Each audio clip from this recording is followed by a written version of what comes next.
Like more. Oh, thank you.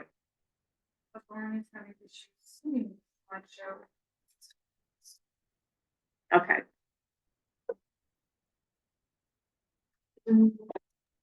I might have to pull up the slides on my computer. They're not coming through whatever you're broadcasting there. So Okay. It looks like they're being shared here, so I'm confused. So yeah, if you could, Lauren. okay. Just if you could just say go on to the next slide or next slide so that I'm keeping up properly. Slide 2 with the local working group. Okay. Not quite there yet, actually. Okay. I don't know if it's either here or there. Is there one before this? A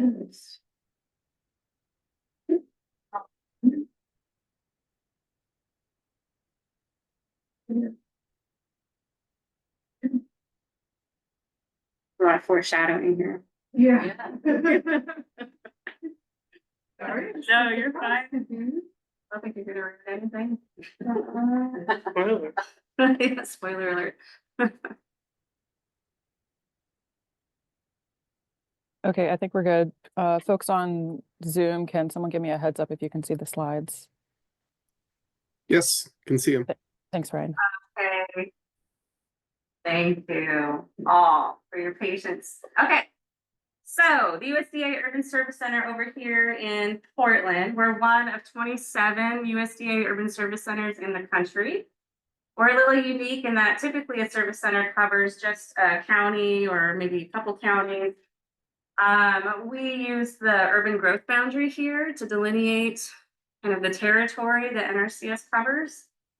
This includes portions of Multnomah, Clackamas, and Washington counties.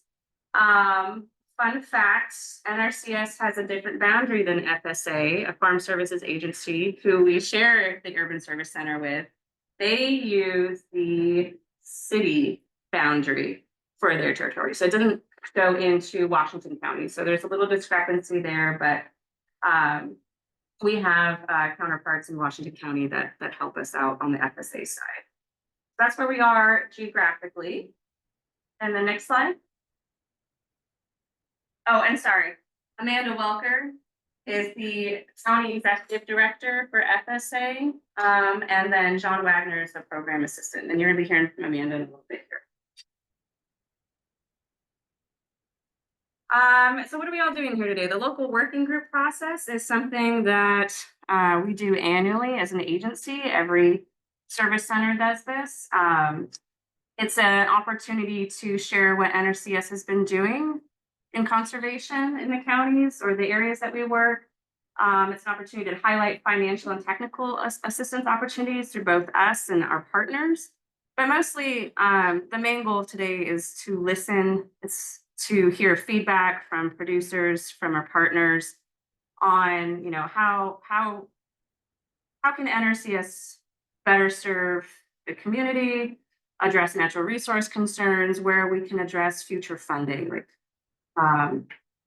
So those are the main goals for today. And then I've got QR codes popped up here. This has a map of all of the different funding opportunities currently offered in Oregon through NRCS funding or through NRCS dollars. And then next slide. Sorry, am I too close to the owl? If anybody hasn't noticed it, I'm very pregnant, so I'm gonna lean and I drink a lot of water. Before we dig into any of that, I wanted to welcome a special guest. Brian Gussie is the director of the Office of Urban Agriculture and Innovative Production. They're under the NRCS umbrella. They have some really wonderful programs. They are huge in the as far as helping out urban ag producers. And I'm just gonna, Brian, I'm gonna let you have the floor and let you speak. Thank you so much for coming in today. Sure, my pleasure. Hi, everyone. Greetings from suburban Maryland. I live right outside of Washington, D.C. So greetings from USDA's Office of Urban Agriculture and Innovative Production. As you heard, my name is Brian Gussie. I'm the director of the small but really mighty office. Our office was authorized by Congress under the 2018 Farm Bill, and we were officially stood up in 2022 when I and 6 permanent staff were brought on board. So, as I like to say it, because I'm the director, the office is the hallmark in USDA's efforts to bridge the gap between the department and its customers in both suburban and urban America. The office serves both internal USDA needs as well as those innovative producers that are growing food in urban and controlled environments, in greenhouses, on rooftops, or using emerging practices such as hydroponics and aquaponics. My office is really helping raise the awareness of the public to USDA's commitment to urban, indoor, and innovative producers by administering 2 grant programs, managing the People's Garden Initiative, maintaining a federal advisory committee, creating training materials for USDA staff around the country, and specifically supporting the USDA staff at the 17 new urban service centers, including the one there in Portland, as well as developing some targeted outreach materials that I'll talk about in a minute, and distributing a newsletter to now over 20,000 subscribers. So as all of you in the room and online know, urban agriculture holds much importance in local, state, and national contexts for the success of agriculture as a whole. With every new community garden, urban farm, rooftop garden, and indoor crop, urban agriculture is really helping create jobs, train the next generation of farmers, increase green space, and most importantly, feed friends, family, and neighbors. Urban agriculture plays an important role in reconnecting the food consumer with the farmer, and it helps meet rising food demand, supplying easier access to highly nutritious vegetables and fruits, and establishing new market opportunities for emerging farmers. So my office is really here to help foster innovative solutions for facilitating agriculture in cities across the country. USDA understands, and it's taken them a while to figure this out, but USDA understands that the zip code you live in should not dictate the availability of fresh, nutritious foods. And similarly, the location, size, or type of farming operation should have no bearing whatsoever on whether USDA considers the operation to be a USDA customer. Back in 2022, when USDA selected pilot locations for the new urban hubs, which include the Farm Services Agency Urban County Committee that you have there in Portland, the Urban Service Center that you have there in Portland, the flagship People's Garden that you have there in Portland, and other investments, Portland was one of the top cities on the list because of all the really cool stuff that you guys have going on in and around the city. I don't have to tell you, but Portland is unique and a complicated landscape. You heard a little bit about that in terms of the delineation of borders and boundaries, but it's really given USDA lots to consider as we evaluate impact in these pilot locations. Okay, so let's talk a little bit specifically about some of the things up there on that slide. Shortly after standing up the office, one of the first things we did was to canvass the entire Department of Agriculture. That includes all 29 agencies and offices, to identify as many programs as we could find that are available to urban and innovative producers. The referenced at-a-glance documents on the screen there provide customers with a list of known programs, and admittedly, we missed a few when we first drafted this document, so it does get updated twice a year. And with the new Farm Bill looming, hopefully, we will have to do a complete overhaul of these guides because I'm sure some of the existing programs will expire and others will be new and authorized. And I should add that some of the additions that we've made since first publishing the guides have actually come from consumers themselves who have alerted my office or the field offices to the fact that they were able to successfully apply for and in some cases compete for programs that we and the sponsoring agency didn't envision as being of interest to, or that urban producers were even eligible for. So the other program I'm excited to talk to you a little bit about here is that last week our office announced the opening of the application period for the FY25 Urban Agriculture Innovative Production Competitive Grant Program. And this is an extremely popular program. It's one of the most flexible grants or tools that USDA makes available to urban and innovative producers around the country. Since the inception of this grant program in 2020, USDA has invested about $54 million in 205 projects in 48 states and territories in communities of all sizes.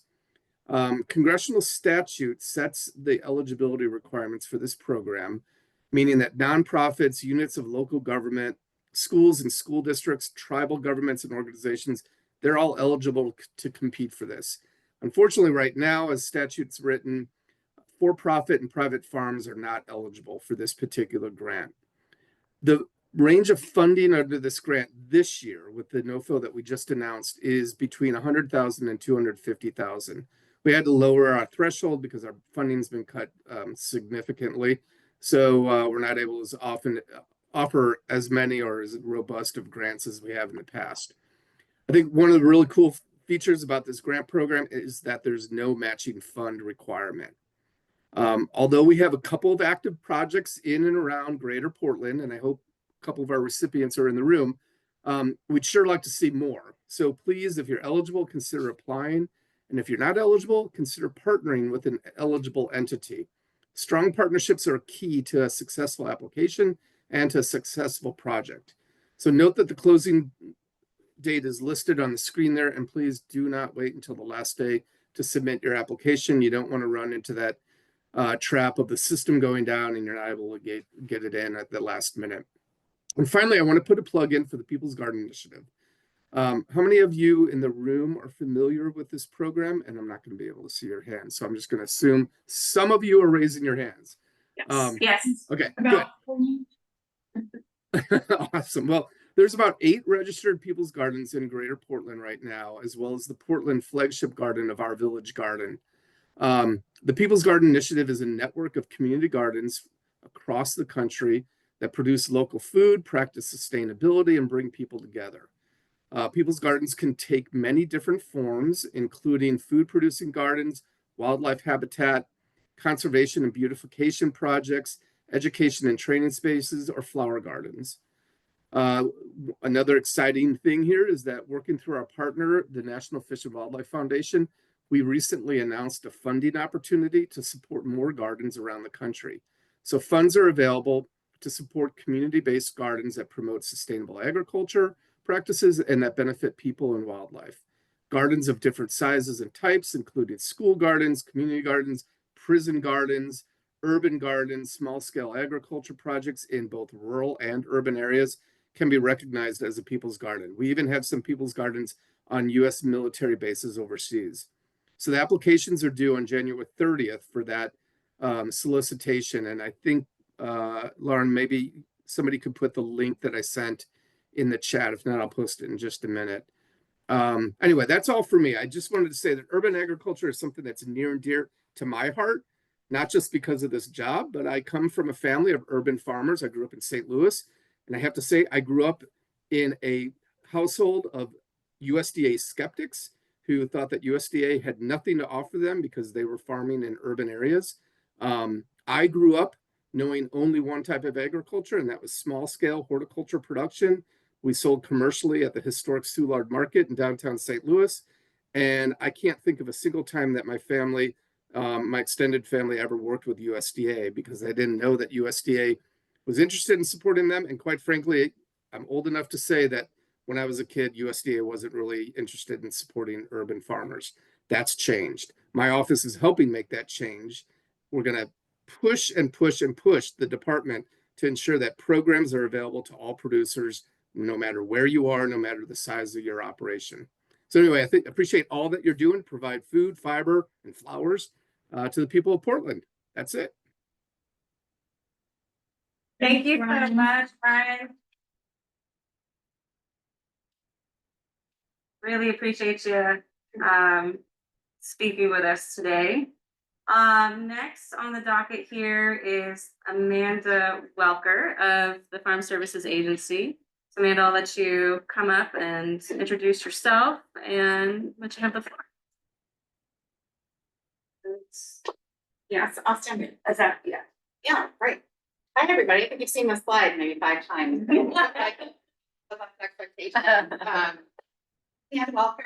I'm the Urban County Executive Director here in Oregon for the Portland pilot. Go ahead to the next slide. I'm just gonna give an overview today of some very basic top level things. And then my hope is that you'll reach out, we can continue a conversation and move forward. But we're gonna talk about urban agriculture, what that is, what that means. We're gonna talk about an overview of the farm production and conservation mission area. Exciting. Urban County Committee overview. We're gonna talk about some programs for urban farmers, USDA resources, and ways to get in touch.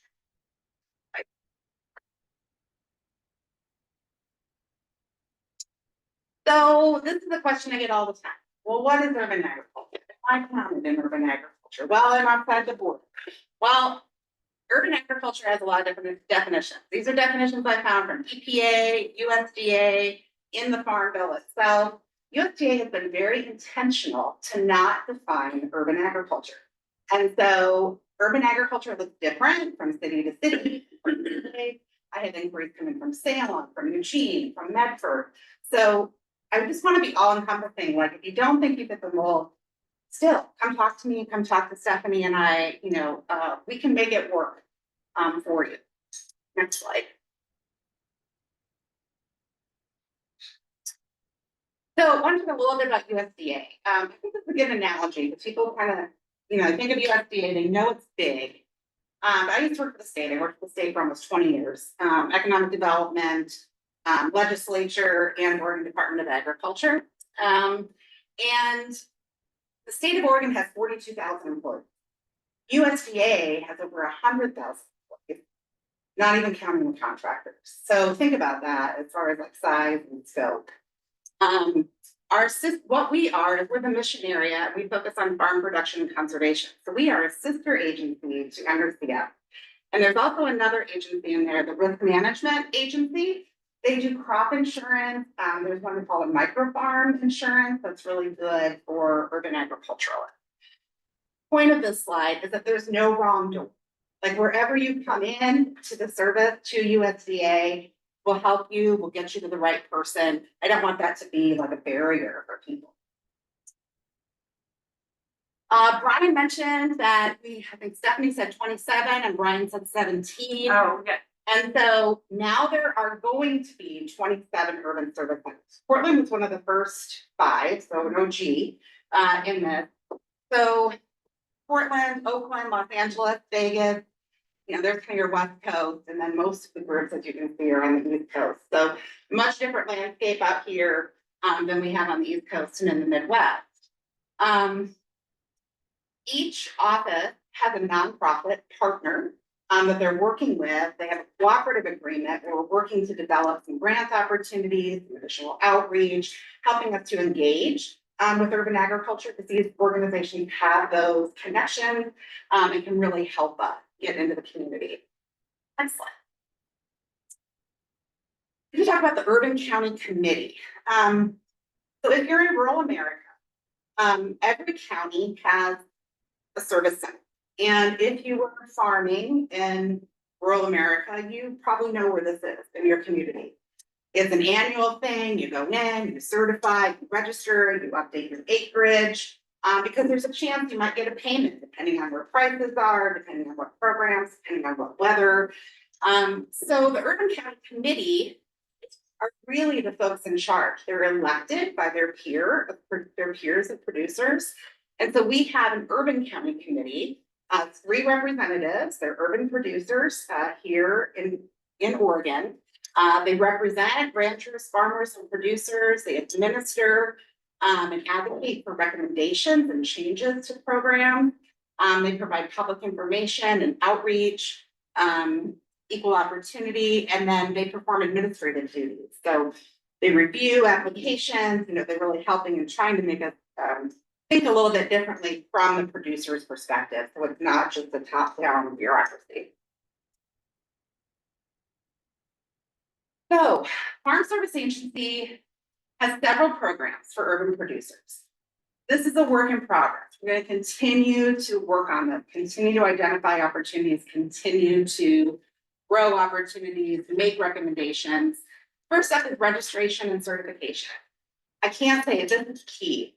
register with your office, register your farm, and then certify your crops. What are you growing? What are you doing? That gets you into the system and eligible for more farm programs than you could ever imagine. Want to set up a farm number. That will help you establish opportunities for yourself as well through the Farm Bill. One program that we just finished up and I'm super excited about is our marketing assistance for specialty crops. It's called MAP. Some of you got to apply for that. Oh, that's right, I'm on, And this was great. So you could put 2023, 2024 specialty crop sales, or if you're a new producer, 2025. You report those sales, goes into a national pool, then we're going to pay out based on your number. And then you can use that funding for marketing, the 2025 marketing year. It's the first time they ever did it. It was a really quick rollout and opportunity, but we had like record registration. We had 1,800 applications statewide, so pretty big. Organic cost share. If you have organic certification, we can help share the cost on that. You can apply for that program. We also have food safety certification for specialty crops. If you're paying for food safety certification, your market requires that. We have a reimbursement program for that training. Disaster assistance. This is a huge area for FSA. So drought, freeze, whatever, earthquake, whatever it is, we have programs for specialty crops and livestock. Conservation. We are in the conservation business as well, working with CRP, Conservation Reserve Program. That one doesn't work great for urban, but maybe the CREP program where we're looking at riparian areas around water, that might be an area that we can do in urban. Emergency livestock assistance program. This is a great one for urban beekeepers. And then I talked about the micro farm insurance, really important. And then of course, lending, right? FSA is a lender for agriculture. We have farm storage facility loans, micro loans, ownership loans, operating loans, youth loans, and then loan guarantees. So there's a lot of programs there, I realize, but I just want to give you kind of a taste of what's out there. Next slide. I just wanted to highlight, this is Skylar. She had her micro farm, microgreens down in South Waterfront. She's been really successful with a micro loan. It enabled her to consolidate debt. It's a pretty short timeline, it takes about 30 days to get approved for a micro loan. It allows you to establish history with USDA and Park Service Agency, and then it can also help you with NRCS cost share. So this might be a good kind of foray entry point for urban producers. Next slide. This is a great resource. This is a brochure that's been put together. You can Google it. It's Urban Agriculture at a Glance. I talked to you about the size and scope of USDA. There are other parts of USDA that offer programs. Top of mind, rural development has the value-added producer grant. Great program. So this brochure here can give you all kinds of resources from other parts of USDA. Next slide. Questions and contacts. That's me. John isn't able to be here today. He's in a training. But as you can see, FSA, there's Stephanie, there's me, and also the OUAIP showed up. So these are grant recipients here in Portland. We work together every day. We talk to each other a lot. And so we're here for you. Like I said, no wrong door. Whoever you want to talk to, we'll get you to the right person. And even if they're outside the boundary, outside Portland, still have to give us a call. We have nationwide customer service. So, I think just getting the door, developing that relationship, we'll try our best.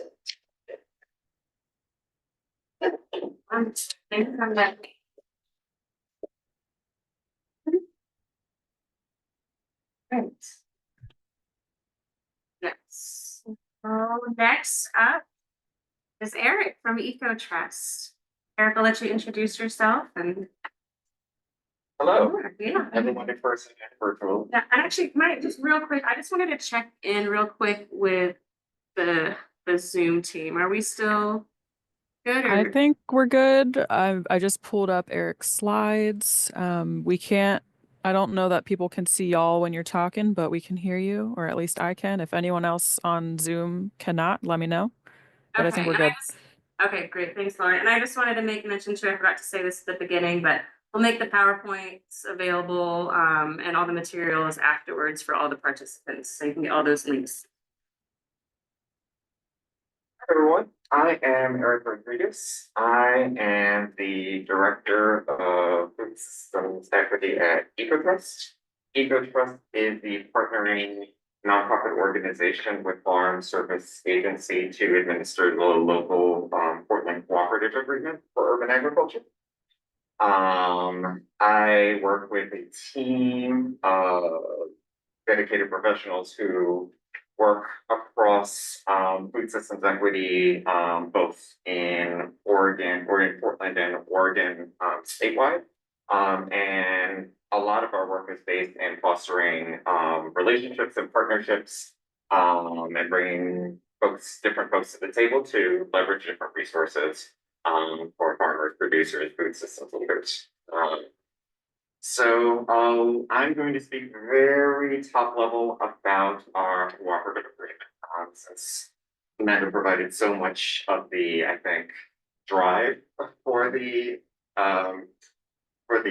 cooperative agreement itself. And this is more, I think, about the mechanics of how we're currently structured.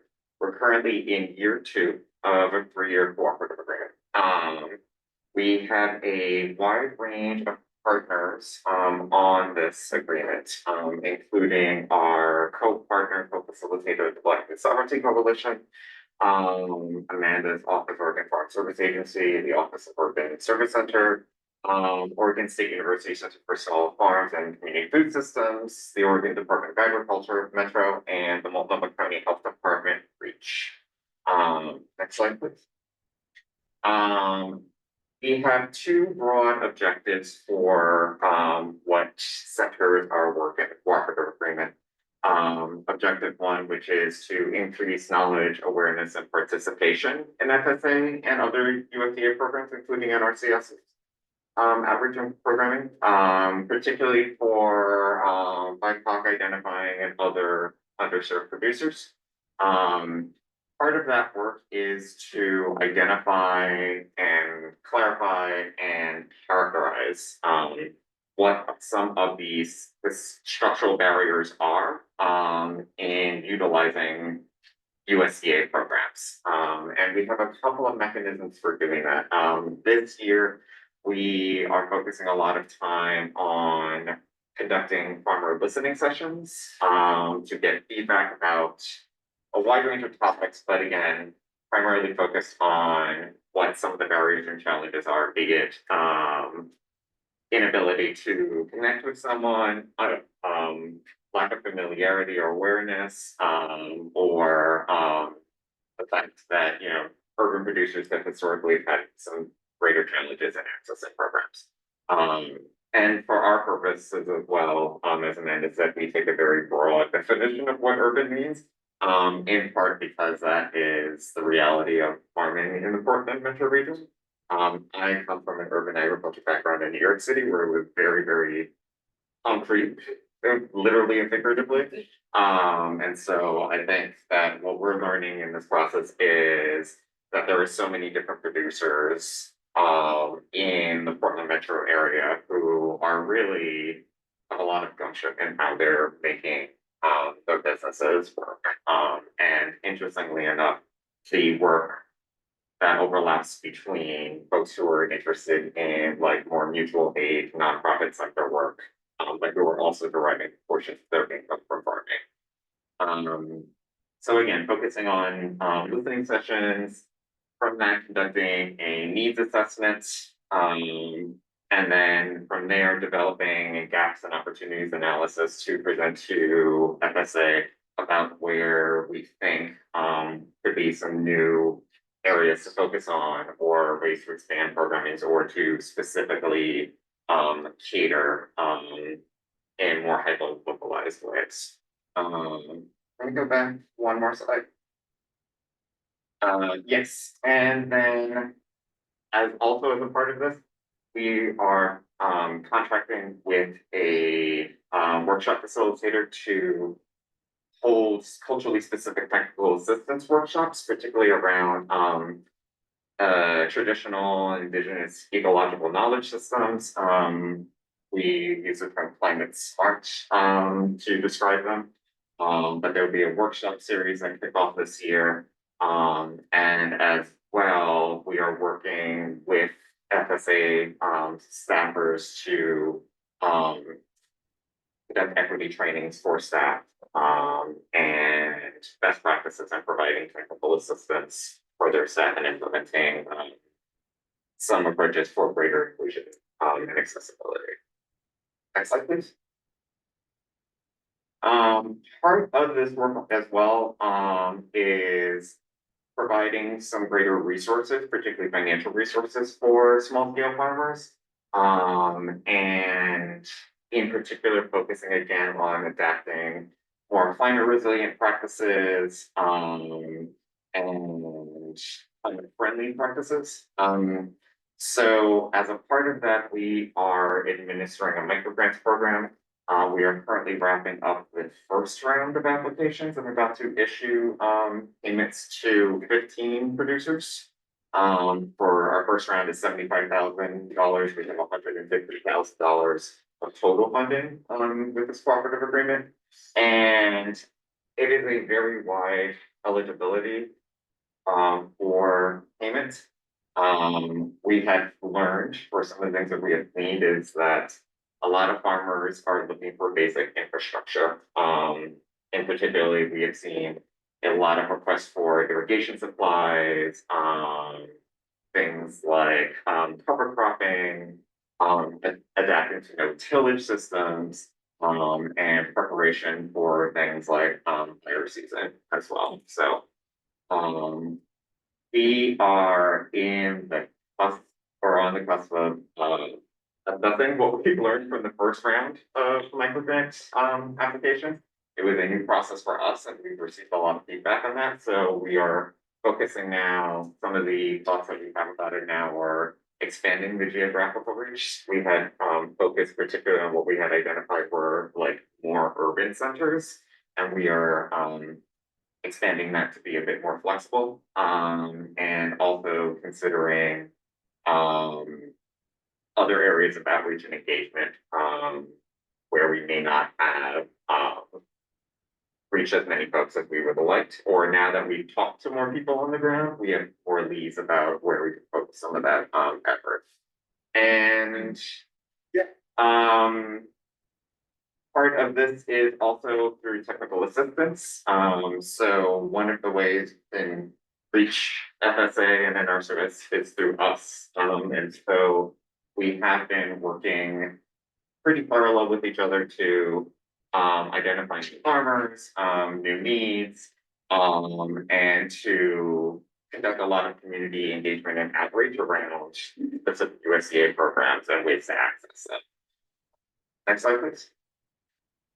And lastly, we are a portal for connecting producers and folks and anyone who identifies as something in between a producer or a food systems person in general. So I just wanted to offer our email, foodsystems.equity@ecotrust.org. If you have any questions or would like to sign up for our mailing list, we've had a pretty extensive urban producers network listserv where we package together all of the available funding opportunities and training opportunities as we see them come in. We understand that people sometimes just need things in digest forms. And so because we sit at the intersection of so much information, that's one of the things I think that we are pretty good at, is connecting people to resources in that way. And then just some upcoming, not related to the cooperative agreement, but an extension of the cooperative agreement. We are in the process of developing a peer-to-peer learning network among producers across Oregon State through funding from the USDA 2501.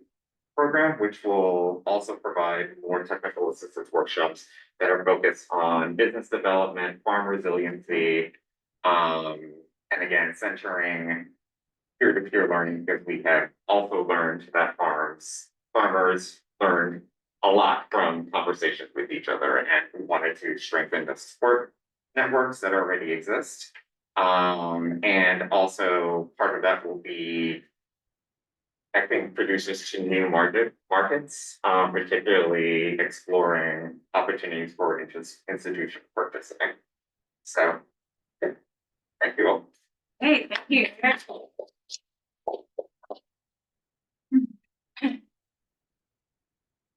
All right, so next, I don't want to talk for too long because I want to hear from everybody. So hopefully I'm gonna spend no more than 20 minutes here. Eileen, if you can help me if I get off track, or anybody else. Real quick, did anybody have any questions yet that have come up? I know we're about to get into a discussion this session, but yeah, that's fine. Okay. I just wanted to check in there. And then Lauren, just another check in with Zoom. Yeah, no questions in the chat so far. Yeah, please. Just clarifying with the FSA boundary being distinct from the NRCS, like urban service boundary, are resources from FSA available in Washington County or? Yeah, so for the Zoom folks, the question was, because our FSA urban boundary just covers the city of Portland, our FSA programs is still accessible in Washington County. Yes. Yeah, there's a Hillsborough office, and I can get you that contact information. I don't know if we have it on any of the slides here, but we can, if you or others are interested or are in Washington County, we definitely have an FSA there that can service everybody there, urban, rural. All right, so moving on to NRCS. I'd like to first just kind of talk about the accomplishments, like what into this position July of 2023. So it's been, oh my gosh, what is that? A year and a half now. I think we got a lot of really great work done over the past year or so. It was kind of hard to whittle that down to a few slides, but we could do next slide here. Oh, actually, before next slide, one thing I just wanted to cover is there's some questions that came up through the registration that I don't know that I have a slide for, or I might not be able to hit. So I just wanted to address those right now, right up front. I think a few folks, I think we all have a lot of questions about the administration change and how that's going to affect funding, programs. We have no idea. That's just it's all speculative at this point. So I'm sure we're going to know a lot more at the end of the month in the next few months. So unfortunately, we don't really have much in the way of updates there. There was a question about if there was funding available through NRCS for farm tours. Not specifically, we don't have any funding set aside for that. Occasionally, if there's an NRCS like internal training, where we'd love to go out to a farm to take a look at their soil or irrigation or whatever that training is about. Especially if it's like a regional training, we can sometimes offer stipends for producers, help offset some of their time for helping us out. Another thing that came up was, oh, we already answered it, the Washington County. All right, now, 2024 contracting work. So for those that aren't as familiar with NRCS, the two main things we do is provide technical assistance and financial assistance. And much of that financial assistance is delivered through two main programs, our Environmental Quality Incentive Program, EQIP, and Conservation Stewardship Program, CSP. So last year, I had 19 EQIP applications for urban producers. 12 of those got obligated, which meant they went to contract for a total of $350,000 under that program. Under CSP, we had 13 urban applications. 11 of those went to contract for a total of 430,000. So yeah, last year, there was a lot of duplicates. So like folks would apply for EQIP and CSP. So that was a total of 14 urban producers that got funded through the NRCS for $780,000 going to urban producers here in the Portland metro area. Next slide.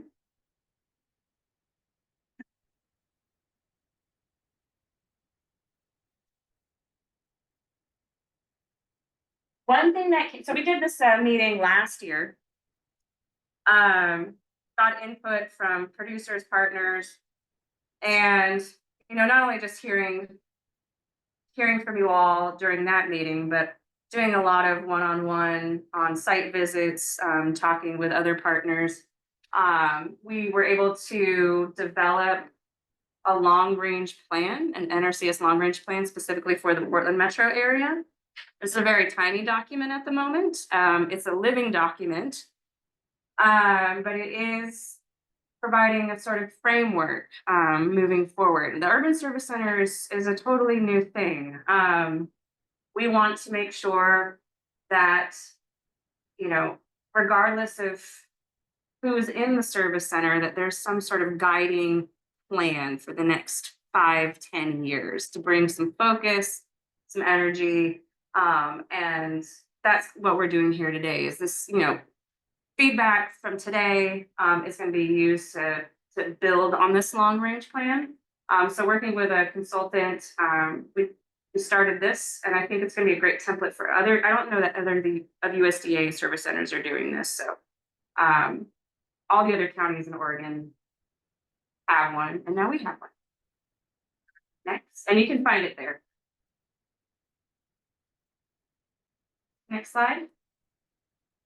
Also, what kind of emerged from the local working group process is that, so previously, before we came into this, before the Urban Service Center was set up, we didn't have any funding specifically available for urban producers.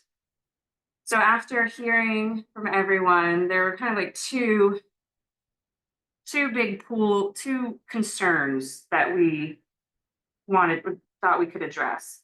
I'm gonna start with the second one, actually. The thing I kept hearing was rainwater harvest catchment systems. Everybody wants these. They want to get off of municipal water. They want to deal with runoff issues, erosion issues happening on their farms. Cost of municipal water is a lot, especially on these small scale operations.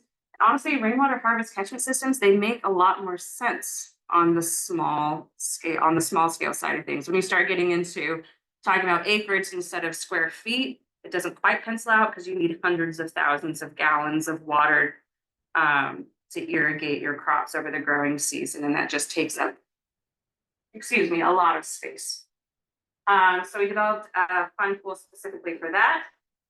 And then the other one, the Urban Resiliency Initiative, is kind of going back to what Eric was saying. A lot of the demand was just like kind of like some basic infrastructure stuff, like how do I, there was a lot of, interest in being able to be more productive for plant productivity and health and soil health concerns.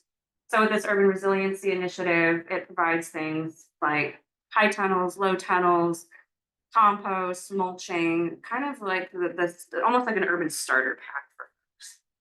And what you see here is the map. That's some of the feedback we heard too, was like, well, if I'm not within the UGB, am I going to qualify for funding? Like I'm in like a residential area, or I service folks in the Portland metro area. So what I did was created a 10-mile buffer around that UGB. So you don't get, like when we're talking about ranking each of these applications, because it is all a competitive process to get financial assistance through NRCS. We prioritize folks that are actually growing within the UGB. But if you're within that 10-mile buffer, you can still qualify for funding. You just don't get as many points as if you're within inside the UGB. Next slide, please. Let me check it second because I get winded just talking. So that Rainwater Harvest Initiative, those are all the practices that are available. Basically what it comes down to is it's just a suite of practices, everything you need to get one of these systems set up on your place. Just highlighting these photos, NRCS takes no credit for this. This is all Jeremy Baker of East Multnomah SWCD. Helped this producer with getting a rainwater catchment system, but I thought it's a great example of the work that we're starting to do now as NRCS in this area. So as you can see, it's a residential area. This producer is farming about, I think, like maybe quarter acre, a little bit more, third of an acre, half an acre, near the back of the lot. Water is being captured off of the house. Some of it, if you can see that middle picture way in the back by that high tunnel, there's a bigger cistern. So all that, everything that's being captured is getting pushed to that bigger cistern for storage. And then during the growing season, it's getting pumped out through a micro irrigation system on the property. So that's kind of like the goal here. And we just started with all those contracts that I was talking about earlier. We're just starting to do the design work. We haven't put anything in the ground just yet. This is just an example of kind of where that's going. I just want to highlight too, along, like inside of that initiative is also irrigation water management. Because a lot of this is, trying to be more efficient with the water that we do have, not over applying, not using water where we don't need to. So that irrigation water management includes, can include payments for soil moisture probes and even like on-site weather data stations, weather reporting. I'm looking at my engineers now because weather stations, thank you. So that not only are we trying to be more efficient with the water that we are getting, but we're managing that water more efficiently over the course of the growing season. Next slide.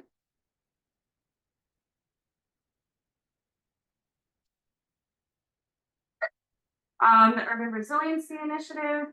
Again, these are the suite of practices that are available under that initiative currently.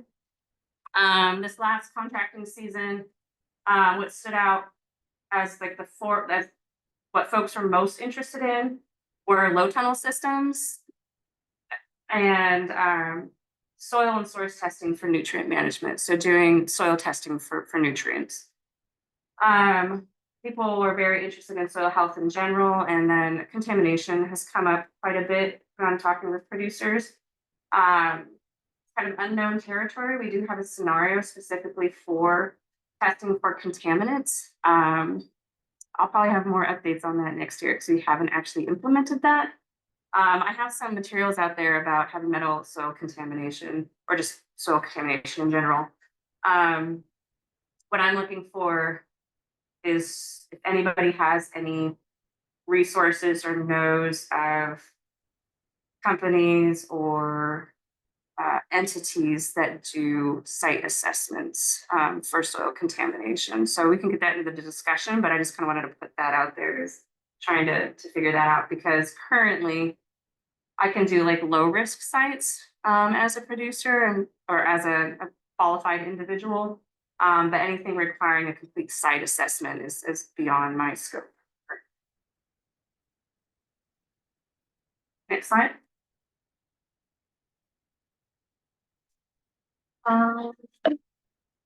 And more. So what we also did was internally, we hosted a pilot urban soil health training that is now going to be available for us NRCS planners and our partners. I think coming this year, there's going to be like 5 different opportunities across the nation. So that was really cool to be able to pilot that. And we had some really wonderful producers that helped host us in that training. We acquired I think I got this wrong. XPRF. I always mess this up. No, I got it right. PXRF. Portable XRF. Basically like a handheld ray gun for heavy metal detection. So we got our hands on this. I'm going to be permitted to use it.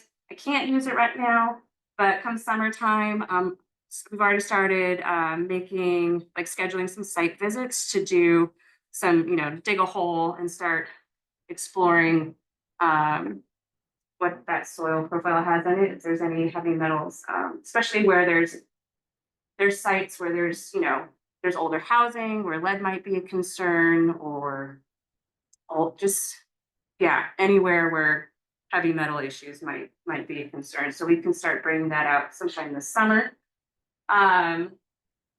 We hired a new soil conservationist to support the urban service center workload because I was so surprised. I was talking with somebody from the city a few months back and he's like, we have urban agriculture here. And I was like, so much urban agriculture. It's wonderful, but it's a lot. And because of all the, we were able to show the demand because all of you turned out and spoke up. We were able to support another hire. So I really appreciate you all doing that. He's coming on board in February, at the end of February. I will be on maternity leave, but Kim Galland, the district conservationist out of the Beaver Creek office, is going to help onboard him. And then I'll be kind of working with him a little bit on the side. So get him up and running. And then we also have available now new cultural practices for cultural plantings and evaluations, site evaluations by Indigenous community members. So basically that'll kind of like the evaluation leads into then the cultural plantings. So we are working through this. It's an option right now. The language for our specifications for these practices, it's not the greatest. So we're actually reconnecting with national on this. We're talking with local Indigenous community members to help clarify what our specifications are. This is like a real potential for like a lot of great work, a lot of opportunities for federal funding to be supporting that community and what they're doing. Next slide. And then, so that was kind of what we've done in the past. What's going on now is, next slide.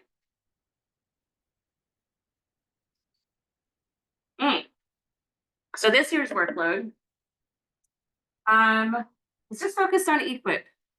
CSP, I did not do a lot of outreach on that this year because I knew I was going to be on maternity leave, and CSP is a behemoth of a program. It doesn't mean that, I mean, we still have a deadline coming up, I think February 28th.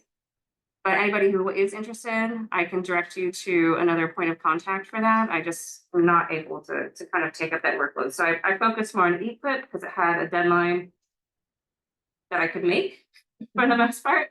So the application deadline this year was in November. We had 23 applicants and some of them had multiple applications. So we had 33 applications. That's up from 19 EQIP applications last year. So obviously the word is getting around, which is great. And then the estimated cost share amount. So the demand, like what we estimate each of these applications to the need to fund is about $417,000. So I don't know yet which one of those are actually going to move into a contract. It's highly competitive across the board this year. We do have a lot of funding available, but you never know. So, next slide. That's okay. I think so. Current funding opportunities. So that EQIP deadline passed, but that Urban Resiliency Initiative fund pool I was talking about before works on a different fund cycle. So again, some of the feedback I heard was takes so long for NRCS funding to come through, and then there's like just one sign-up period. If you miss it, we gotta wait for like a whole year. Well, this is we do have a process, the Act Now process, which in theory is supposed to get NRCS dollars out the door more quickly. And that deadline, we do have to have like a stopping point at some point, and that's March 14th. But this is on like a first come, first served basis. So I have, I think, 7 applications in right now, and I'm working on getting those. The ones that are moving forward, because you still have to make a ranking threshold. You still have to qualify with like 99 points to be able to get funded. But we basically go through first come, first serve until we run out of money. I'll be able to, I'm getting those wrapped up hopefully before the 28th when I go on maternity leave. If not, I've got other folks that are gonna pick it up and be able to get that funding out the door at least by the beginning of February. While the other equip process folks aren't gonna be able to get funded and get into a contract until maybe August, like June, July, August is kind of like the time frame there. So it's not as quick as I had hoped for. A lot of things that held it up were just like internal problems with us. Like we didn't have, like National didn't send us the cost share rates. So we couldn't build an agreement without knowing how much anything, like what we were gonna pay for. So there were a lot of things outside of our control here at the field office level that delayed a lot of that funding, unfortunately. But there's still some funding available for that pool. And then also a bunch of acronyms down there, the CPA, DIA, SEMA. This is these are basically outsourced conservation planning work. These are things like we have a ability to do an organic transition plan. Things like that's the big one that I usually work with. We have technical service providers, TSPs, that are authorized by NRCS to do the same work that we do. And so that's a lot easier for us to get the money out the door because we're just paying somebody else to do the work. They don't have to jump through as many hoops as we do. So that deadline for basically organic transition plans. And I think if you follow that link, you can find out more if you want to take a deep dive into what all that is. I'm happy to talk to you afterwards if you want to learn more. But that deadline for applying is the end of January. And then, as I mentioned before, the CSP program, again, I'm not going to get into that here, but if you have questions, just let me know. I can follow up with you. The application deadline is February 28th. Next slide. And more. So I'm also working on obtaining a mobile office unit. That's what it might look like. So the idea here is to be able to literally meet people where they are. I was working at the Beaver Creek office. No one came there. Which is understandable. I started working out of the state office. That's actually in by the Lloyd Center. I wouldn't recommend I'm always going out to folks' place, and I love doing that. And I think it works really well with the urban producers that I work with. I get out as much as I can. A lot of it's virtual, especially lately. But I think this is going to open up a lot of more opportunities to be out on an event, just to be there all day, like come in, like we can do all your paperwork here now. You don't have to do much like back and forth.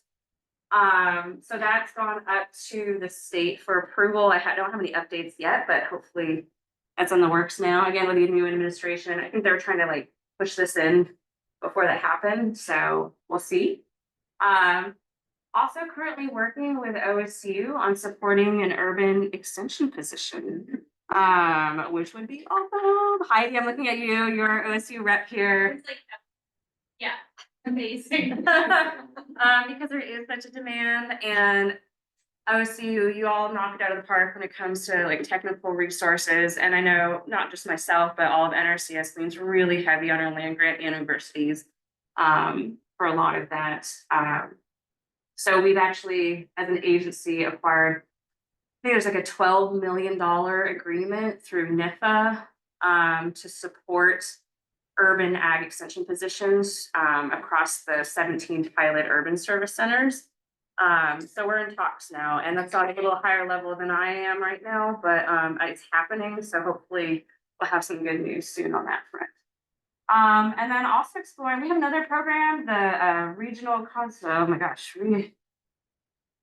Conservation Partnership Program. I think I got that right, RCPP. It's basically NRCS pairing up with a partner to deliver NRCS funding.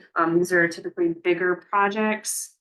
When I was in Central Oregon, we had a lot of RCPPs where we're working with irrigation districts to put in big pipe to pipe the open canals, be more efficient with their irrigation water. Be anything from that to forestry work, but we're exploring one with the Tryon Creek Watershed Council. They have a culvert. I think there was some. They were gonna get funded for the culverts and then that might go away. But being able to come in with some NRCS dollars to possibly help support that project and then the upstream work done on reducing invasives in that watershed to help support fish passage. Yeah, so that's kind of what's in the works right now. Next slide. And then we get to take a break. So everybody online, we're gonna take about a 10-minute break. We're gonna come back at 3:20. I just put up here some Mythbusters because I get a lot of questions internally and from others about who NRCS can work with. So that's just up there for you to peruse. And I'm gonna turn the mic off here and the camera, and I'll see everybody back at 3:20. For folks in the room, there's food, beverages, bathrooms are out there, and Eileen. Yeah, my slide issue was a problem. So after the break, we're gonna be hearing from you all. So please come back because we were. Yes. Yeah, and we'll talk, like, and do some prompts and things like that, so it's not, we're just sitting here staring at each other. Yeah. There's a focus discussion. Yeah, all right, thanks, Lauren.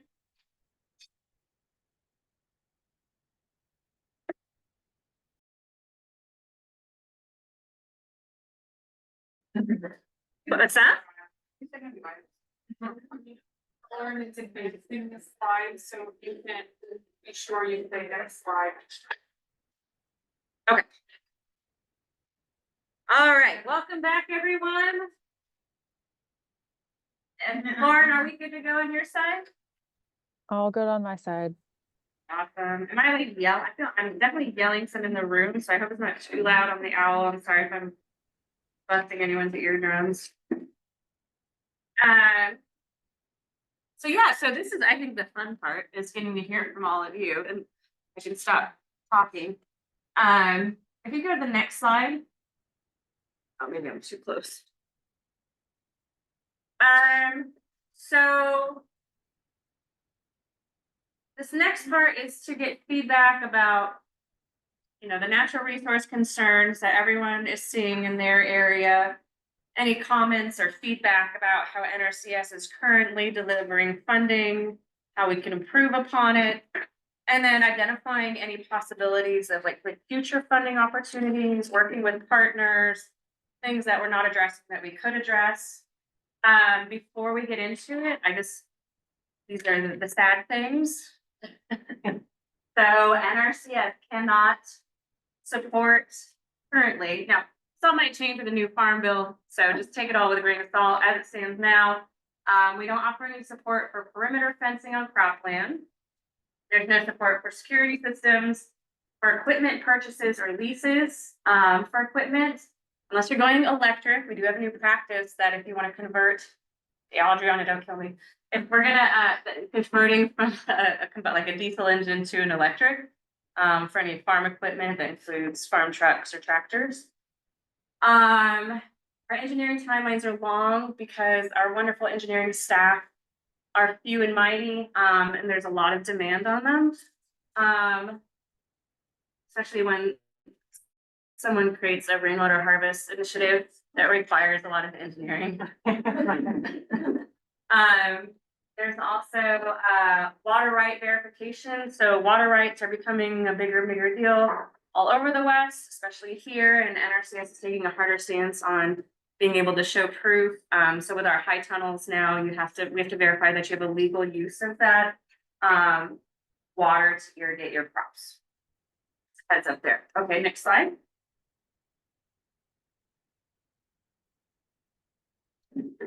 So when we are talking about NRCS funding, and we don't have to always talk about NRCS funding, but there could be other things that pop up. But when we're talking about how NRCS can provide financial assistance, we need to keep it within the framework of natural resources. So it's in our name, Natural Resources Conservation Service. So we always have to be addressing an existing natural resource concern. Hopefully, we're not creating any more natural resource concerns, but just kind of like, what is a natural resource concern? I think this graphic is very pretty.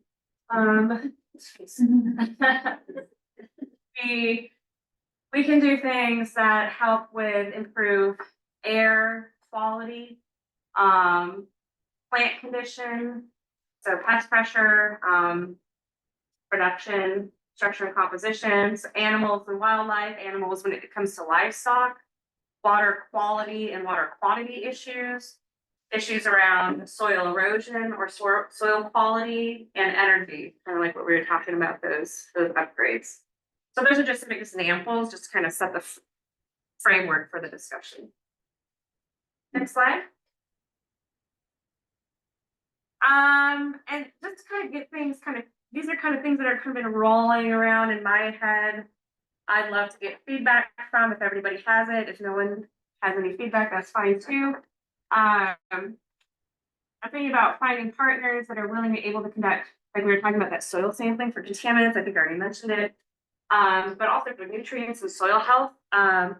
There's a lot of demand. I had contracted, I think most of my October was spent with me and a technician going out and doing soil sampling for folks, which was awesome. It's also very time consuming. I'd love to do more of this because I think more data points here is better for the farmers. It's better for us to maybe understand the soil health across the county. But we need some help with that. Finding engineers and certified engineers and vendors that have experience in rainwater harvest catchment systems that can help support with that. So that, yes, Adriana, please.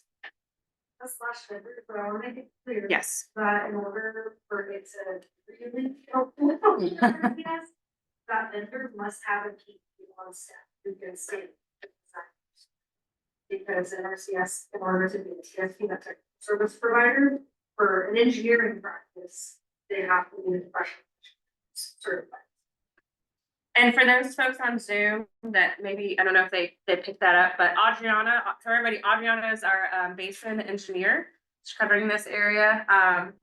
Was saying that it is a vendor that's going to help out with rainwater harvest systems, that they have a PE on staff that can certify those designs. Other things rolling around in my head. NRCS, if there are enough interest in building integrated agriculture, I need like aquaponics, hydroponics, rooftop gardens. What's going on in the city? Is there enough demand to have NRCS step in and help out? What does that look like? And then, like I was saying before, those culturally significant plantings, this SEMA 222, and don't worry about the codes. Basically, cultural plantings. How can we better support and get funding out the door for those projects? And then using that PXRF, doing like working with partners to do like a soil contamination testing event. All right, so that's what's kind of rolling around in my head right now. Next slide. And just some prompts. Open discussion. What are your priority natural resource concerns? What are your ideas for how NRCS can support urban growers? What are some challenges and opportunities to implementing conservation on urban growing spaces? Are there any potential partnership opportunities? And is there anything else you think NRCS should know about or be a part of? This is going to be completely open. That's not working. I might kind of call on folks and drag you out on the floor, hopefully. That won't be the case. And yes, Lauren, if anybody on Zoom, I don't want to forget you all. Please feel free to unmute, put things in the chat. But yeah, anybody in the, yes, I'm sorry, I don't know. Jak powiedziałem, trzymałem siasz i wyzwyczajałem szczerze na chwilę, to są mi popędać szczerze, like Shampoo, my name is Lucy Sepa. I use she, her pronouns, and I'm the Indigenous Food Strategy Coordinator at the Native American Youth Family Center. I work here with farms closely at what's in Shaku, which is our community garden in Nea. I just have to have partnership opportunities portion. I had a couple of questions. I've seen your list with Eco Trust as to who you're working with um, and I'm completely ignorant to this whole organization and I'm completely new to it. So a lot of these questions are out of curiosity, but I'd also like to provide some suggestions as well. Those lists that I've seen, I didn't see tribal partnerships on there. And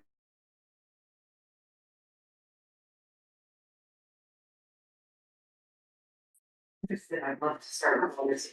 Yeah, I'm highly interested and like I said, I'm new to this, so that is out of curiosity. I'm trying to find a way where I can provide support and also get involved in a lot of this. And also, with that being said, representation does matter. And it is a little bit alarming that, that you're just not coming on, that the length of time it took to get that representation. And I think, investing in our tribal and indigenous students is where it starts, and making sure that that Western education that is required to be in these roles is invested in our tribal and indigenous youth as well. And like I said, these starting points should start with that. We've been taken from so much, and oftentimes we're relied on to provide those solutions to problems we didn't create. And so just keeping that in mind. And Yeah, and if you're up for it, I'd love to connect with you afterwards and we can start moving forward. yeah, and all that. I'm also a volunteer basketball coach and I have to leave here pretty soon. Oh, okay, okay. We'll connect with you Yeah. now. I signed up and Cool. you'll know my email, but I'd love to stay in contact and talk more about moving forward. Yeah, let's do it. And then I see Roberta. Thank you, everyone. The internet dropped here, so I just set up the mobile hotspots. That's why you're not seeing, and they missed on Zoom, they missed some of this, so we're getting back. Coming back. So. Hi, we can't see anything anymore. We could see it for a minute and now it just has your name, Eileen. I was on the other network. Anyway, it dropped. It's on now and. Here. So you can see right there, the owl is working. It was, yeah. Well, so it is on. Lauren is going to be sharing the, oh no, it's not on. I see Roberta's unmuted. Right. I was thinking about you. Sorry, can you repress that button? Yeah. If you wanted to add to any of that, I would love to hear from you. Well, we're online and it dropped. The owl dropped, so we missed, a good 4 minutes of Miss Seppa's conversation there. But I definitely did want to talk about. I've been we just received a new property and have been had support, with the soil testing and stuff like that, and with the SEMA 222. Yeah, my question was for that process was how to get that information out to the community. I brought this out to our Indigenous Food Sovereignty group just the other day, and now we're building an opportunity to have a meeting to bring out the SEMA 222 folks that are new hires. So I think everybody's learning together right now.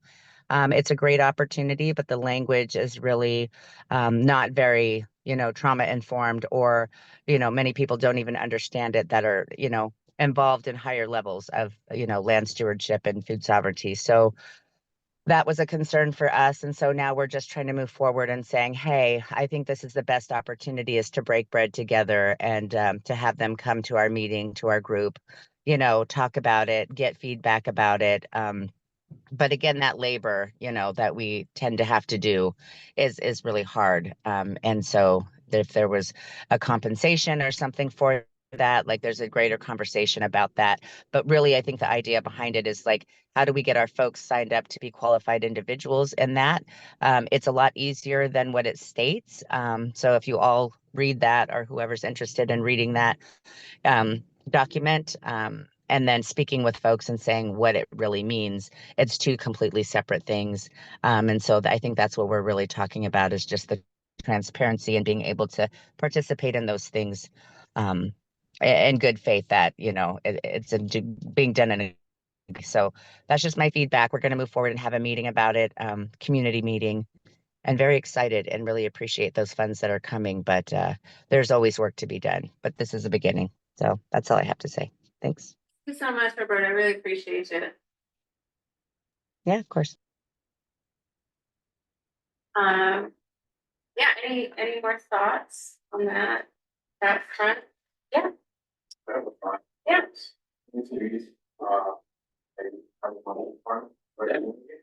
I'm just wondering if this Is what? is this a strategy? Is this in Spanish? The Like or it's just like how she yeah. One of our most, I guess, strongest suits, just because of our heritage or what we're custom, is to work the land to be able to work with the seats. And I feel like there's not, I've been speaking to a lot of Hispanics lately, like a lot of their family members, relatives, whatever it is, but they don't know any thoughts. Yeah. I spoke to Amanda last week. Yeah. And one of my things is like, I didn't know this was available. I've had my farm for 2 years. There's been 3 times where I almost lost it all, just because I had support whatsoever. And I didn't even know this was. Yeah. I really did not know. To this point, we haven't had a single dime from any of the organizations or party. This is what we've been able to do, is through selling whatever we have to be able to keep our clothes, to be able to keep producing. So it's been really, really, really tough. And I feel like, at least with, you know, as natives, as Hispanics, there is a very, I would say it's not a very minute, it is very loud, like the way I'm trying to live. So it is, like, I feel like this needs to be a lot louder. Yeah. In our movies, because it's the only way, like a lot of the times, like that's really the only way for us to overcome, right? For what we know, what we're just comes from. And if we don't have to, or if we're not empowered by this type of organizations, then this is getting really bad. So to what she said, like it's said better, and we agree to everything that she said, because it's true. It's like there is a lack of information to this communities, and because we don't know them. Yes. Okay. That was it, Louise? Louise. Louise, yeah. Thank you so much for standing up and speaking up. I don't know if folks on Zoom heard it. I'm gonna do a terrible job summing it up for them real quick. Just I wanna make sure that they hear. But Louise is concerned, wanted to bring to NRCS's attention the lack of our attention and engagement historically, currently, with the Hispanic community in this area. And that we can definitely do a better job as an agency to get the word out, to be louder, to be more engaged. And yeah. I'm even open to try to, like, you know, I speak for languages. Yeah. Yeah. I mean, like, I'm just like, I just want to preach it, you know, a little bit. No, You know, be able to have like folks that are trying to make a move for their family to enjoy it, like, because it's really tough to be farm and really beautiful trees, beautiful vegetables, and not being able to go to free because you don't know you're gonna be ready. now let's do it. So current resources, it's not comprehensive right now. Like I would have like brochures in Spanish, you know. It's not great. That's not great. Like we need to be doing more than that. And actually, Lauren, if you can hear me, is it possible to get this transcribed in Spanish or to do subtitles? Do we have that ability? Sure. I know. It's Right. It's the government, so like, we have to go, like, we gotta go through all these like security things, so like, we have Zoom, but we can't do certain things on Zoom, so. Lauren's our public affairs person too, as well as helping me with the meeting today, so. Stephanie, I mean, we have access to things.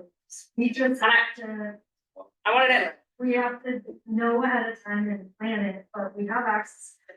yeah, I wanted to highlight. to. Yeah, we definitely have that. We have, another person on staff, these are small farm organic specialists who is fluent in Spanish and has been helping out as well. But like, I would love to connect with you, at least with him, because I'm gonna be I'm gonna be on maternity leave. Yeah, I'm gonna be on maternity leave until August. I say that I'm happy. I say that sad because I'm gonna get feel torn.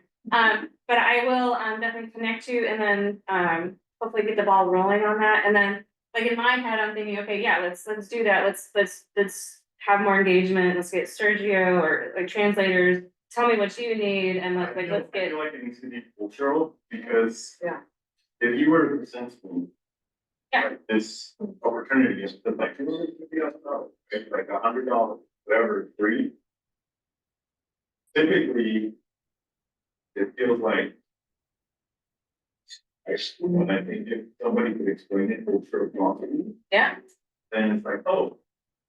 Yeah, like I can try to say that, and they might farm really successful.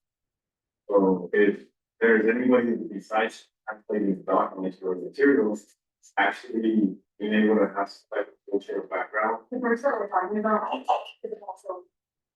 So that- he would be. yeah, absolutely. We were lucky to have Sergio on board and love to at least start that process and like hear from you and try to refine it and we can work on it. Yeah. Cool. All right. So I think, and I know you registered, so if you're okay with me emailing you. Yeah, absolutely. Okay, great. Anything else on that storyline? Yeah, please. Like in last year, we to did the workshops to the trust and so with one of the presenters works expanding special programs that assist manager. To like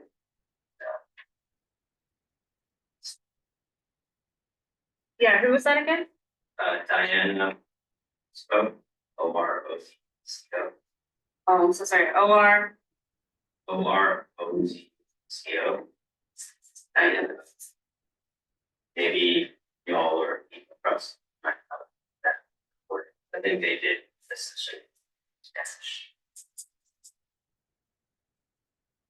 Okay, thank you, Bree.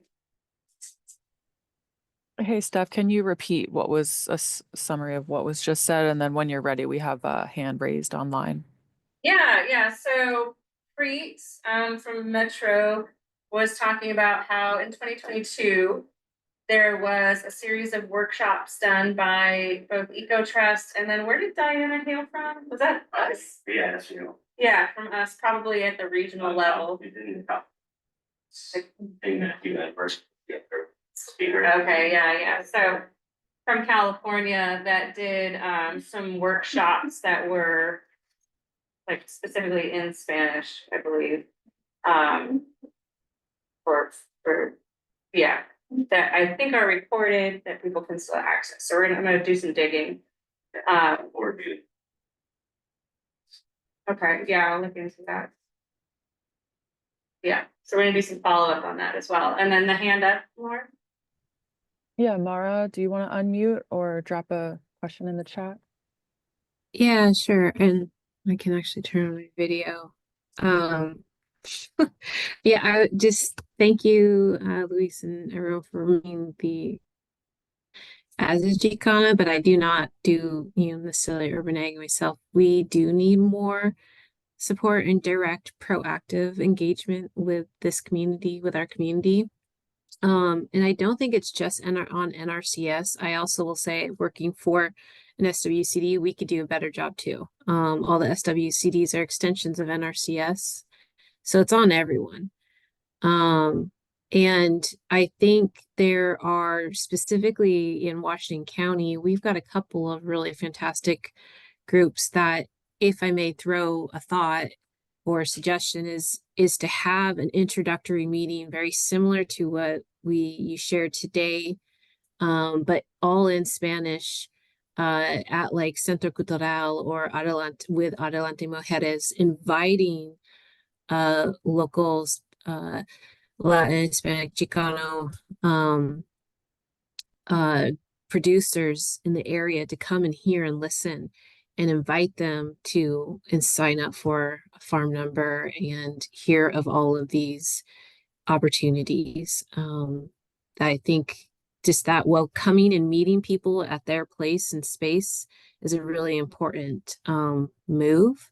And that might actually help introduce more urban ag opportunities and bring some of this funding to that, to these other areas. But those two organizations in particular have very close ties to our communities.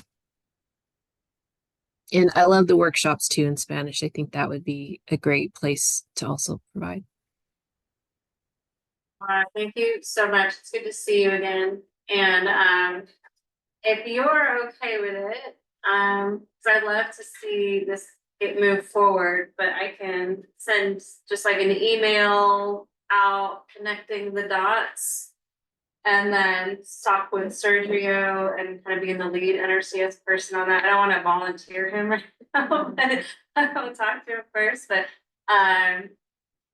yeah, just to kind of to start the conversation and start moving forward with the things that we're talking about here. Okay, great. Louise, you're okay with, I can get you into that conversation too, and I think I just wanted the radar. I just wanted to be up. And looks good in the relationship. Try to help the community, even though they're not here. They're the voice. Yeah, I appreciate you being there. Thank you. Anything else on those similar threads? Anybody for anything completely different? Should we move to the resource concern map, if that ends up being how things are prioritized? What do you have after this? What slide do I have after this? Yeah, I definitely, so something came up, a question, I think, early on about farm tours, and, like, oh, NRCS, we don't have funding to do that, so I'm Heidi, I work with OSU Extension Small Farms Program, so I serve farmers in Clackamas, Sullivan, and Washington counties, and one of the things that I can do with that funding for is to, like, work with partner organizations and farmer network groups to, like, help organize farm tours. Because as it was said earlier, farmers want to hear from you. And that's that farmer peer learning. So if there is interest or opportunities in specific topics, like rainwater harvesting, that's something that I can help do, is like organize that registration, give funding, give farmer area for those, just so we can see, what are some of these practices that are already being implemented and learn from each other. And then, have someone from NRCS, their other partners, like Eastern SWCD, where, here's something, a practice that was implemented, here's funding opportunities for farmers to share their experiences too. So that's just one way of partnering. And we have a women farmer network, a women and non-binary farmer network. We're going to be looking at doing some more urban farm tours. There's one April 6th, I think, in Cody. Yeah. But yeah. Are we out there at side yard? Yeah, side yard. And that I'll reach out to Stacy on that. So that's for the women in non-binary farmer network. Sometimes farmers are extending that.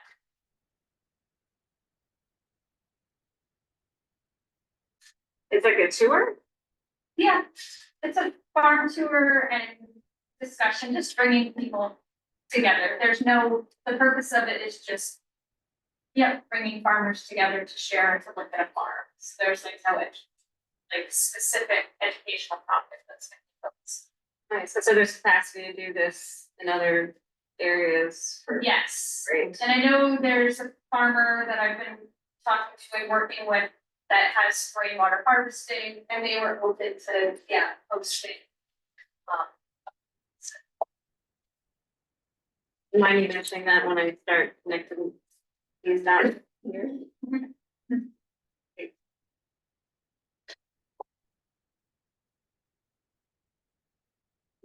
You do have ranking next? You have rainwater.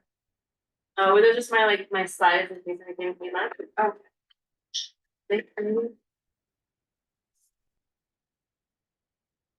Should we go back to that one that had a question? Another way. Yeah.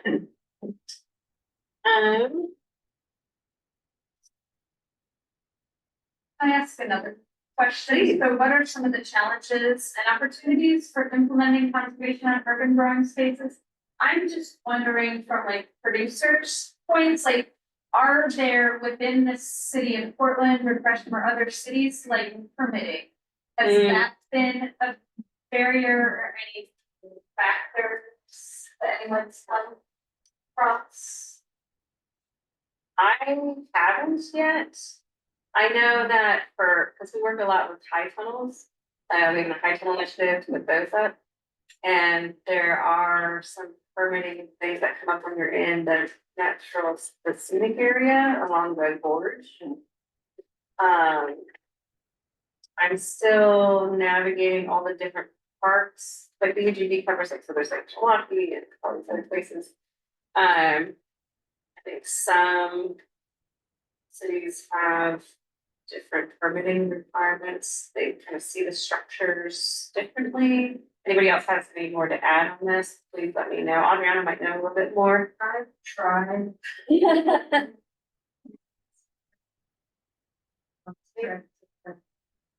It depends on who you talk to. NRCS considers those temporary structures, not permanent, and so.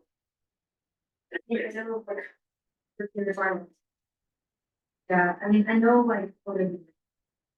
Consider it a step. So you don't need the water right, so you don't need a. But I've tried to even look at Multnomah County to see if is there a permit, because I said it's from California, and California did require a permit, but only if the tank was a certain height, or certain gallons. I don't think we've done anything when I've shared. So technically, we don't, we're not taking that one of the landowners, not the permit or not, it's the landowner to see if they need one, so it's it's hard. So the folks in Zoom, basically, we don't know of any permitting requirements for specifically above ground cisterns, water storage tanks for rainwater harvest catchment systems. I know there's setbacks from property boundaries. I think that probably varies where you are. But it's huge, but that's the only thing I can think of. Great, and I think that farmer to farmer, information sharing too of oh, this is the steps that I took to do that for this neighborhood, for this region will be very. So appreciate those.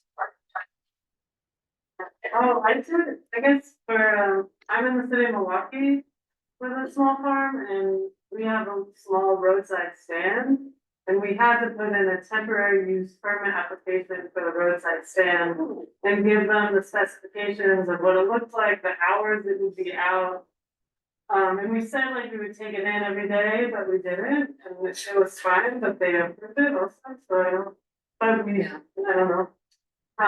So that was the thing just with the city that wanted, I think that a lot of maybe farmers might say you can do things and ask for permission, for forgiveness, depending on how strict the city is, but that was, I guess, one thing that was sort of a permit that was needed, and we just emailed the city like a rough plan, a sketch, like here's 3 ideas of what we're thinking about, we haven't built it yet, but you approve, and they asked some follow-up questions, and then it was approved.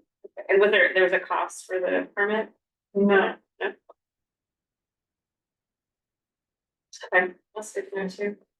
Jeremy, I know you had your hand up, but. I was just gonna clarify what was already clarified by the end, that none of these permits preclude any farmer or ag producer from seeking funding from NRCS districts for that matter. We don't, the permitting pieces up to the landowner to make sure they have those pieces in place. And it does vary depending on the Clackamas is gonna be different than Multnomah. Cities are. This is, yeah, I don't want to say anything on permitting. Yeah. So we'll just say it really depends on where you're at, but none of that precludes you from working with Stephanie or Kim, or myself or anyone from Western or to ultimately to try to seek funding for conservation.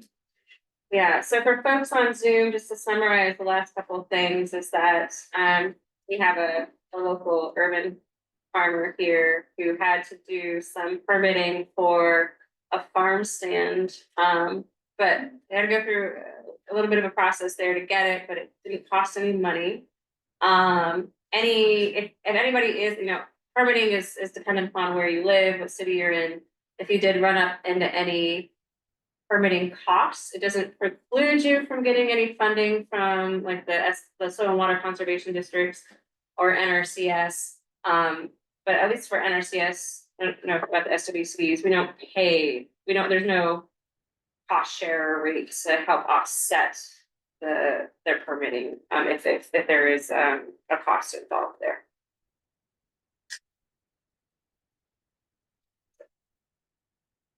I was just gonna add something, I'm not sure how many growers are, I know that we've got a couple here.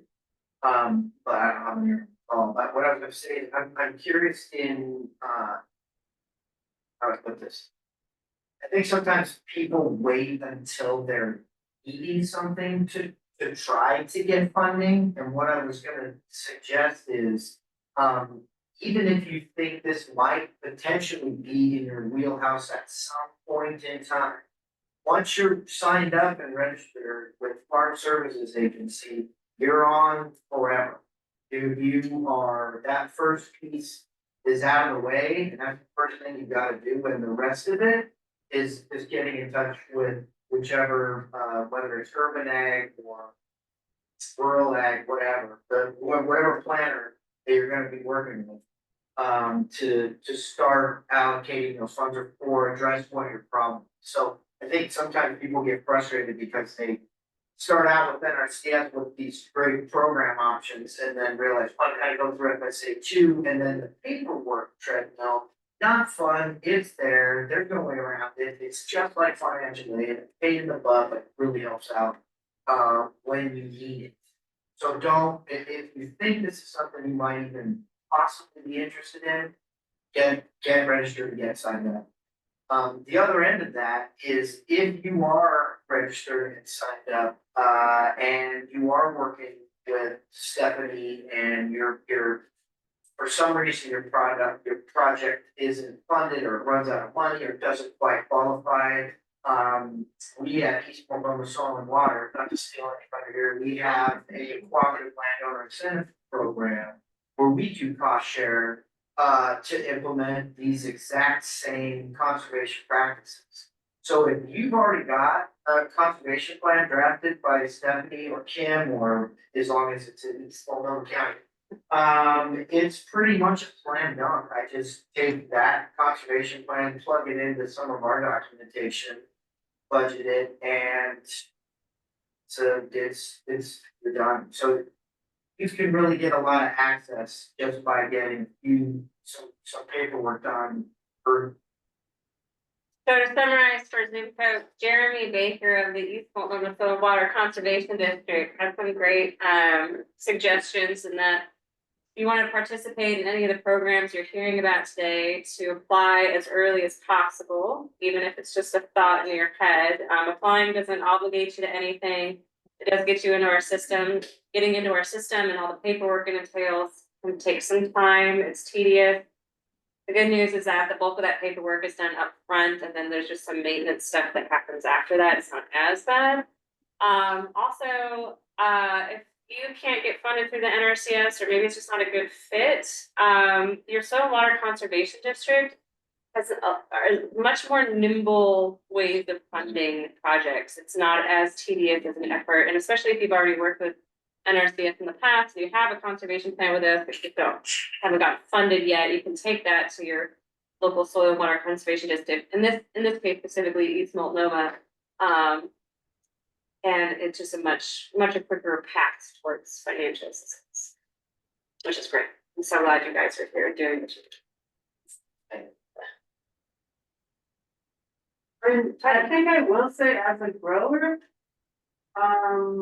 I like heard from a friend that was a grower that was like, oh, you should apply for NRCS. And I was like, what does that mean? I don't really know. And they were like, oh, just do this thing. And it wasn't clear.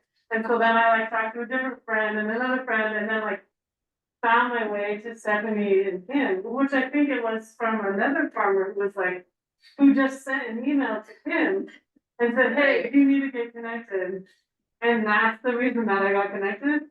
And I told so many farmers about it, and well, what's that? What do I do?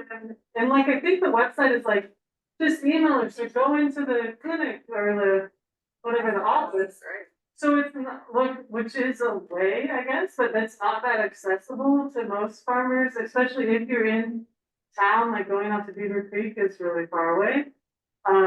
So I would say like the process, just opening the door, it was like so easy for me once I came into the office. Like, I think you helped me fill out the paperwork, and I was like in and out in 10 minutes, and like I didn't even lift a finger. And I was like, this is the most efficient government agency.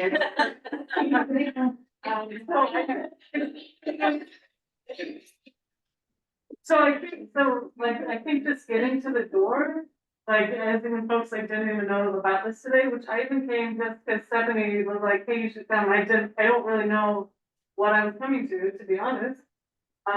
So that like is a big, just like barrier in general. That could be, The language is so strange. yeah. I really appreciate you coming today. Just for us, like there's a bunch of NRCSers here that are on the call and other partners that, I mean, that's, you guys are who we want to hear from the most, and your insights are incredibly valuable and definitely shape how we deliver our programs and systems. So appreciate you being here and taking the time. And for folks on Zoom, Kylie over here, the urban farmer over in Milwaukee, was saying that I think basically like if you can just get your foot in the door, like call us.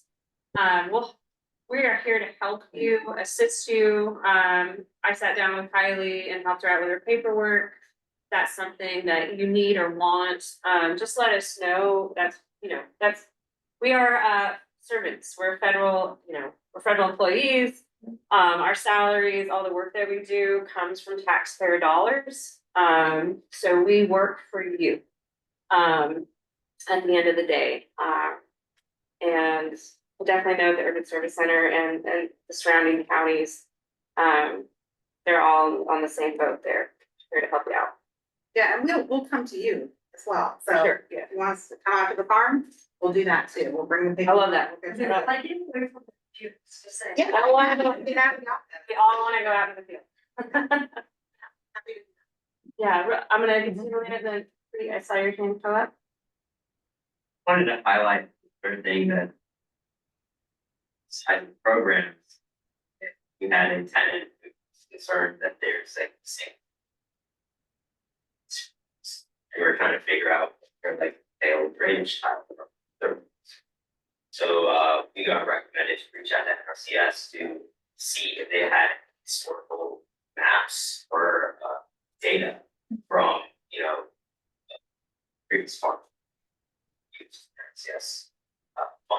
resources. So, turns out in this case, it wasn't, they didn't have that's available, but they were willing to like provide that to us. So like without needing to sign up for a single thing, you know, if you get information on the property that the farm. Yeah, and we love that. We love getting away from any contracting work too, to like do all these fun little side project mystery things that happen to come up. And that makes it a great point too, is that, we're not just financial systems, we're technical systems. So that's one thing that we can do. We have to do a lot of outreach. Youth outreach is kind of near and dear to my heart.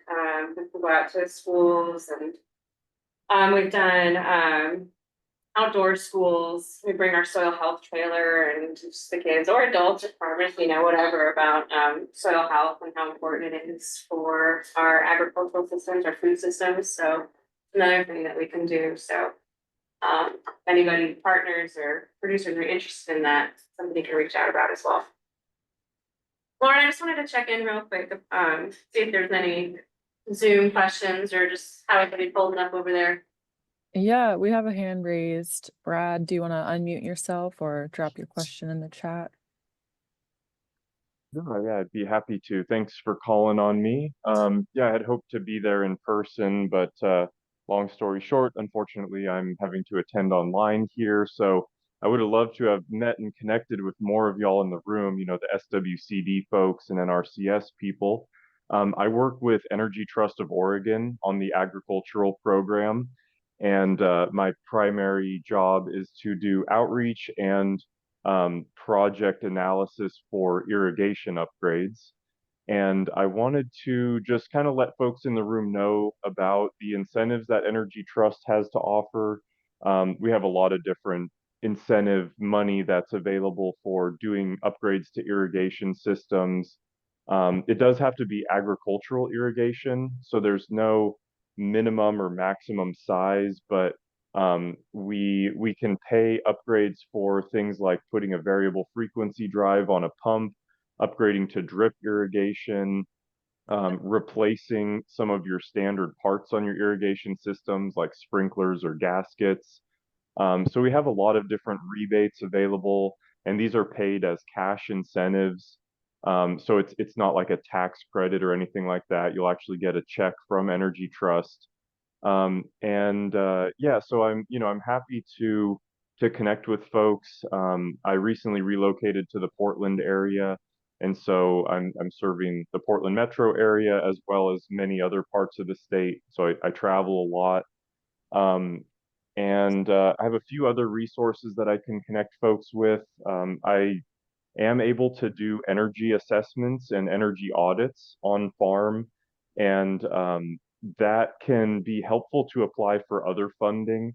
So for example, I work with some folks who help people apply for USDA REAP grants, which is the Rural Energy for America program.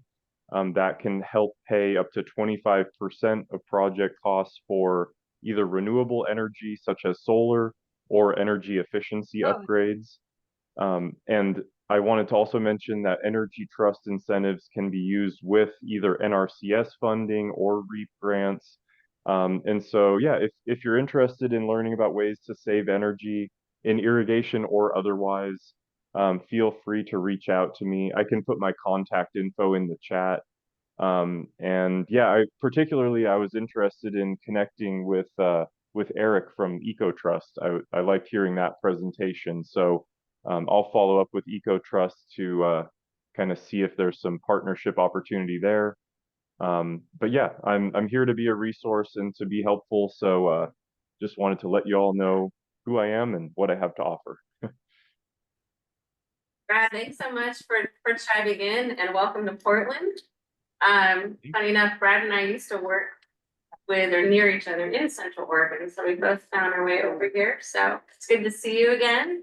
Glad you're here. And just to highlight, yeah, we actually had a producer. I was working with a producer last year who was upgrading. They're right on the outskirts of the UGB, but they've got about 12 acres and had a really old pump NRCS came in and helped to not just we upgraded the pump and added a VFD, so they were gonna help, they tried an NRCS money to do that, and then we're able to get that, really that rebate program that, that Brad mentioned, to be able to pair that funding. So we work together quite often, and I definitely see, especially in the urban area, you know, maybe like energy assessments might be like folks that don't have the cool bot set up, or, you know, like they could be more efficient with their energy use on farm. And I really would love to explore, and Brad, we can talk about this offline at some point too, but you know, is there exploring the aquaponic, hydroponic, like the indoor ag possibilities there, and getting folks upgraded. Yeah, I'd be happy to. I just want you, since you can share that link on the chat, we're gonna email out the PowerPoint, any links that are sharing. Well, I was just gonna say, in the IRA energy funding, there's a ranking question that like, you have an energy audit, good thing. Okay. Yeah, so Adriana was mentioning, we do have a specific fund pool funded through the Inflation Reduction Act for energy. I think hasn't been utilized at all or often, but you get more points if you have an energy audit either completed or going to be completed. It's in the plan. Yes. And that's, you know, energy audits are something that NRCS can pay for. And Brad, I don't know how that works with you. I think anyways, NRCS can help fund those energy assessments, like your on-farm energy assessments. But we require folks like Brad who have that experience, because you don't want me doing an energy assessment on your place, to be able to do those assessments. Yeah, I think we can find some solutions there. So yeah, I'd be happy to follow up more after this meeting and see what I can do to help. Great, thank you. Yeah, thank you all. We got 10 minutes. We got 10 minutes. Lauren, any more hands up over on your side? Nothing so far.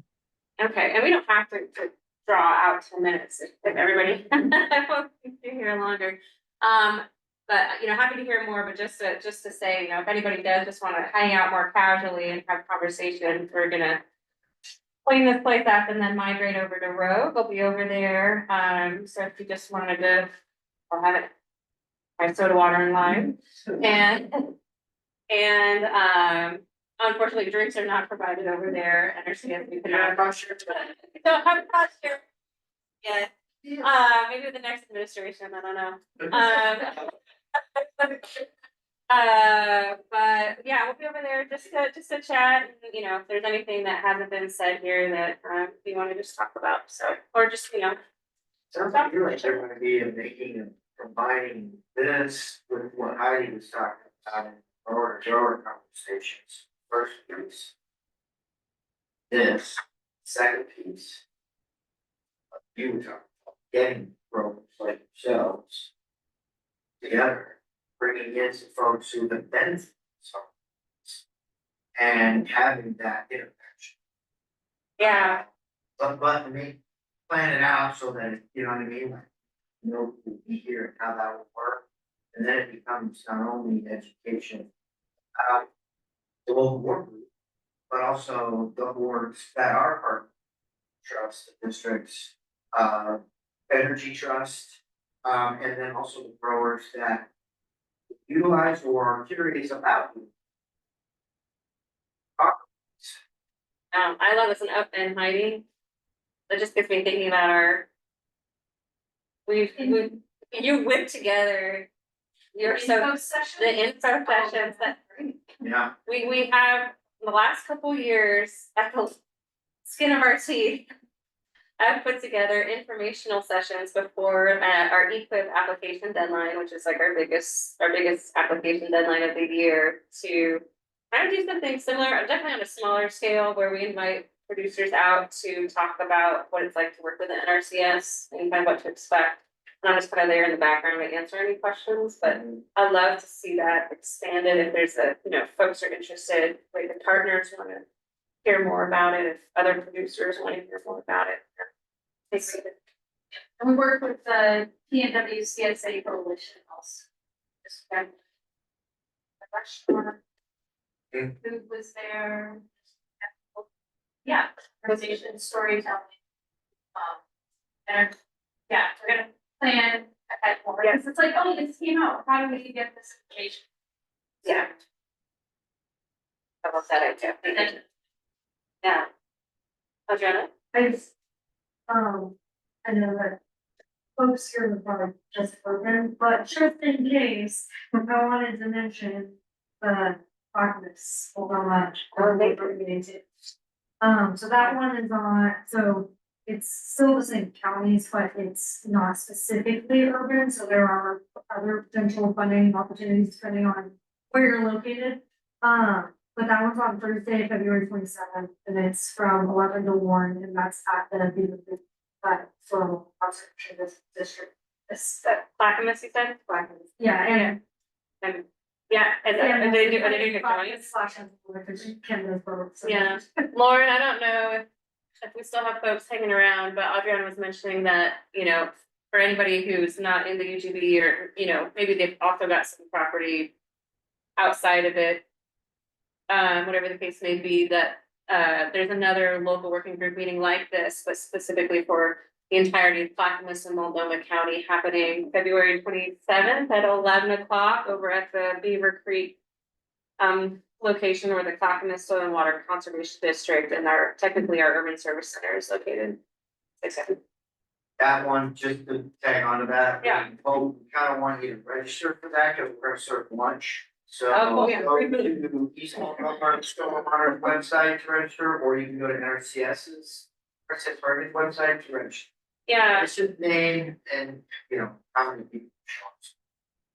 Yeah, we can follow up with some links to get folks registered, because there's gonna be free lunch. Yeah. Even though there will be free. Yeah, there's no free lunch. All right, anybody else, some burning?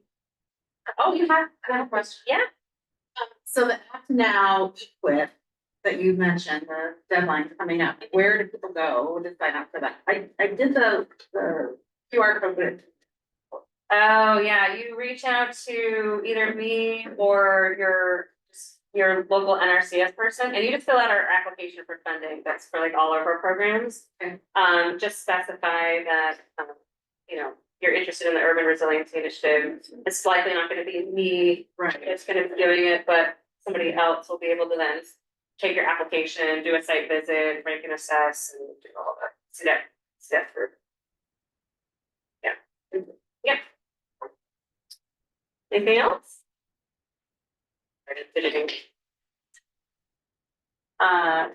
Okay. I know, oh yeah, those were just my just in case slides, in case anybody wanted to talk about that stuff, but that's my contact info. Yeah, that's right. Thank you all so much for showing up today, and giving your input. See a lot of growth happening from this, in progress happening from this meeting. Just appreciate your time and your feedback. If there's something that you didn't get to say here that you wanted to, feel free to email me. We'll be following up with the PowerPoint, a list of all the resources that we've mentioned today, and then a survey. We'd like to make this better and better each year, so your feedback is appreciated. Lauren and Eileen, thank you for doing all of the stuff and keeping it together, and EcoTrust, thanks again for the space and the food. You can, like I said, contact me there, and with that, I'll sign off for anybody in here. If anybody wants to be over at Row, we'll see you there in about, like, I don't know, 20 minutes. Thank you. Thanks, everyone. Bye. Thank you. Bye. Bye.